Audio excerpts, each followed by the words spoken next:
Hello everyone, welcome to my channel. মই আজিৰ ভিডিঅ'টোত আলোচনা কৰিবলৈ গৈ আছো কিদৰে আমি স্বাধীনতা দিৱসৰ ওপৰত অতি সুন্দৰকৈ ভাষণ দিব পাৰিম। Let's see, ৭৮তম স্বাধীনতা দিৱস উপলক্ষে মুকলি আকাশত নাচি থকা জাতীয় পতাকাৰ তলত সমবেত হোৱা সন্মানীয় আজিৰ সভাৰ সভাপতি মহোদয়, অধ্যক্ষ মহোদয়, শিক্ষক শিক্ষয়িত্ৰীসকল, অভিভাৱকসকল আৰু মোৰ মৰমৰ বন্ধু বান্ধৱী ভাইটি ভণ্টি সকল,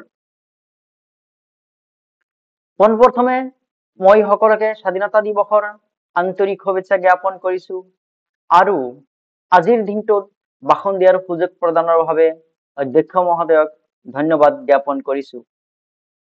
আজি আমি ইয়াত এই মহান ৰাষ্ট্ৰীয় দিৱসটো উদযাপন কৰিবলৈ একত্ৰিত হৈছো। আমি জানো যে স্বাধীনতা দিৱস আমাৰ সকলৰ বাবে এক শুভ দিন আৰু এই দিন ইতিহাসত চিৰদিনৰ বাবে উল্লেখ কৰা হৈছে।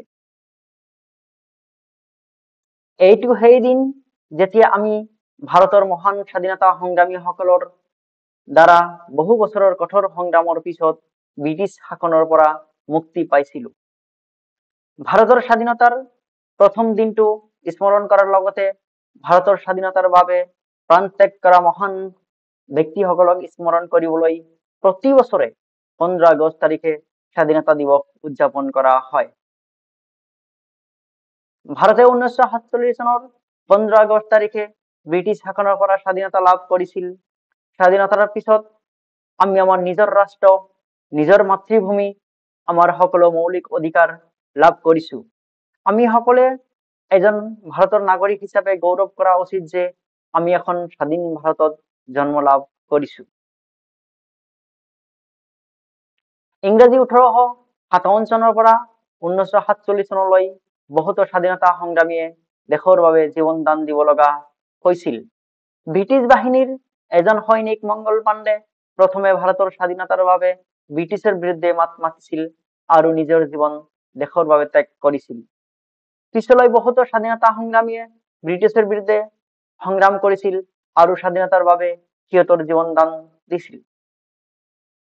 আমি কেতিয়াও ভগৎ সিং, ক্ষুদিৰাম বসু, চন্দ্ৰশেখৰ আজাদ, নেতাজী সুভাষ চন্দ্ৰ বোস আদিৰ ত্যাগ পাহৰিব নোৱাৰিম।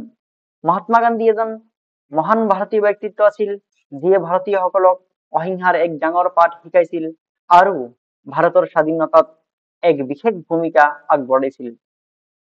এইখিনিতেই মোৰ বক্তব্য সামৰণি মাৰিছো। ধন্যবাদ।